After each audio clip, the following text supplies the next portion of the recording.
ബഹുമാനപ്പെട്ട ഷെയ്ഖുന കാന്തപുരം ഉസ്താദ് അള്ളാഹു ദീർഘായുസ്സ് കൊടുക്കട്ടെ, അള്ളാഹു ആഫിയത്ത് കൊടുക്കട്ടെ. കഴിഞ്ഞ ആഴ്ച ഉസ്താദിനെ കാണുന്ന ഒരു രംഗണ്ടായി. എന്തായിരുന്നു അത്?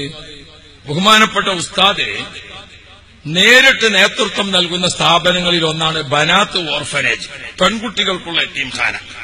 അവിടെ 15 ജോഡി കുട്ടികളുടെ നിക്കാഹ് നടക്കാം. മർക്കസിന്റെ പെൺകുട്ടികളെ ഓർഫനേജിൽ പഠിച്ച് ഇടക്കിടക്ക് കുട്ടികളെ നിക്കാഹുണ്ടാവും. +2 കഴിഞ്ഞ് ഡിഗ്രിക്കൊക്കെ പഠിക്കുന്ന കുട്ടികളെ കുടുംബങ്ങൾ വന്നിട്ട് പറയും, ഉസ്താദെ കുട്ടിക്ക് ഒരു കല്യാണം വേണം. ഉസ്താദ് പറഞ്ഞവരോട് നിങ്ങളെ നാടിനനുസരിച്ചുള്ള പുതിയാപ്പള്ളി മറ്റൊക്കെ കണ്ടെത്തിക്കോ. കണ്ടെത്തി ഉറപ്പിക്കാൻ ഉസ്താദിന്റെ അടുത്ത് വന്നു. ഉസ്താദ് ഡേറ്റ് കൊടുത്തു. കഴിഞ്ഞ ആഴ്ച ബനാത്തിൽ നിക്കാഹ് നടക്കാം.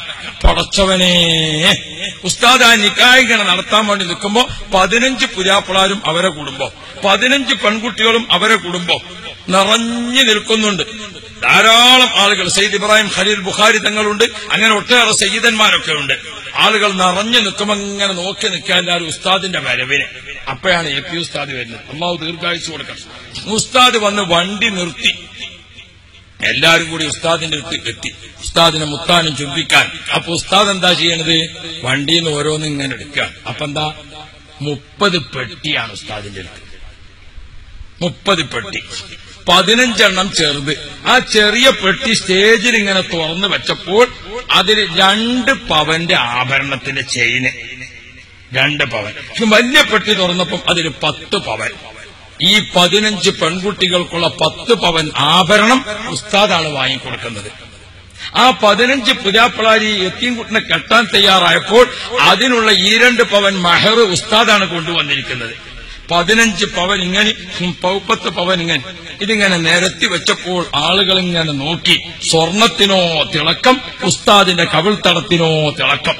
എല്ലാവർക്കും ബോധ്യപ്പെടുകയാണ്, തിളങ്ങി നിൽക്കുന്ന ഉസ്താദിന്റെ കവിൾത്തടം സ്വർണത്തേക്കാൾ പ്രകാശിക്കുന്നുണ്ടായിരുന്നു. എന്തേ വാപ്പയില്ലാത്ത ഈ മക്കൾക്ക് ഈ സ്വർണ്ണാഭരണം കൊടുത്തുകൊണ്ട് അവരെ ഇണയേർക്കുന്ന കട്ടിപ്പാർ ഉസ്താദ് നിക്കാഹിന്റെ ഖുത്ബ ഓതി.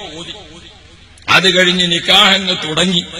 ആ നിക്കാഹിന്റെ സഭയിൽ ഈ യതീമായ പെൺകുട്ടികളെ വലിയ, ചിലപ്പോ ആങ്ങള, ചിലപ്പോ കുടുംബത്തിൽപ്പെട്ട ആളുകൾ, അങ്ങനെ അവരിങ്ങോട്ടിരുന്നു, ഉസ്താദ് ഇങ്ങോട്ട്. നിക്കാഹിന്റെ സഭയിൽ പുതിയാപ്പിളയുടെ കയ്യിൽ ഉസ്താദ് 2 പവന്റെ മഹർ കൊടുത്തു. പെൺകുട്ടിയുടെ ആളെ കയ്യിൽ 10 പവന്റെ ആഭരണം കൊടുത്തു.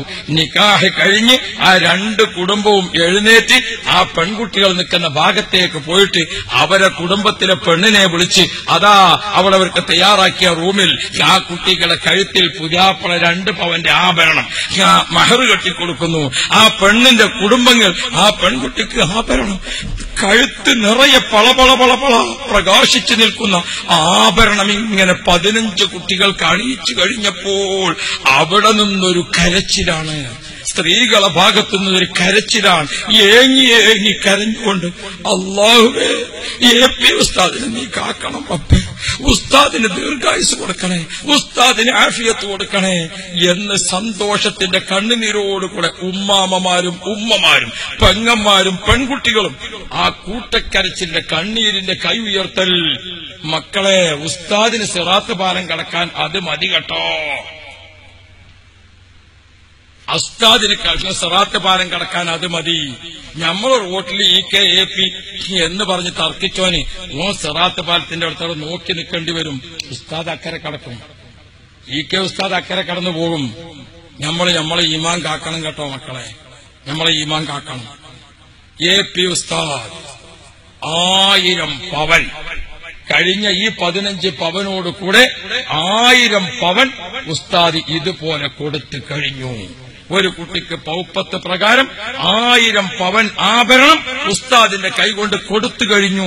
ഇതിന് തൊട്ടു മുമ്പ് 25 കുട്ടികൾക്കായിരുന്നു. മർക്കസിന്റെ 30ാം വാർഷികത്തിന് 30 പെൺകുട്ടികൾക്കായിരുന്നു. SYSന്റെ 40ാം വാർഷികത്തിന് 40 കുട്ടികൾക്കായിരുന്നു. 60ാം വാർഷികത്തിന് 60 കുട്ടികൾക്കായിരുന്നു. 1000 പവൻ ഉസ്താദിന്റെ കൈകൊണ്ട് നേരിട്ട് നടത്തിക്കൊടുത്തിട്ടുണ്ട്. ആയിരക്കണക്കിന് യതീമായ കുട്ടികൾക്കുള്ള വാപ്പയാണ് കേട്ടോ, വല്ലിപ്പയാണ് കേട്ടോ. ആക്ഷേപം പറയുന്ന പുന്നാര മക്കളെ, പ്രിയപ്പെട്ട സഹോദരങ്ങളെ, ആർക്കു വേണ്ടിയാണ് നമ്മൾ ആക്ഷേപിക്കുന്നത്? നമ്മൾ ഉസ്താദിനെ നേരിൽ കണ്ടിട്ടുണ്ടോ? ഉസ്താദ് ജീവിതത്തിൽ ഒരിക്കൽ നമ്മളെ ആരെങ്കിലും ആക്ഷേപിച്ചിട്ടുണ്ടോ? ഉസ്താദ് ജീവിതത്തിൽ ഒരിക്കലെങ്കിലും നമ്മളെ ആരെങ്കിലും വേദനിപ്പിച്ചിട്ടുണ്ടോ? ഉസ്താദ് ജീവിതത്തിൽ ഒരിക്കലെങ്കിലും നമ്മെപ്പറ്റി ഒരു ആക്ഷേപം പറഞ്ഞിട്ടുണ്ടോ? ഉസ്താദ് നമ്മളെ തറവാട് ചോദ്യം ചെയ്തോ? ഉസ്താദ് നമ്മുടെ സ്വത്തെങ്കിലും എന്തെങ്കിലും അപഹരിച്ചോ? ഉസ്താദ് നമ്മെപ്പറ്റി വല്ല ആക്ഷേപവും പറഞ്ഞോ? ആ ഉസ്താദിനെ തിരിച്ച് നമ്മൾ എത്ര പറഞ്ഞു? നമ്മുടെ ഇടഭാഗത്തെ മലക്കിതൊക്കെ റെക്കോർഡാക്കിയിട്ടില്ലേ?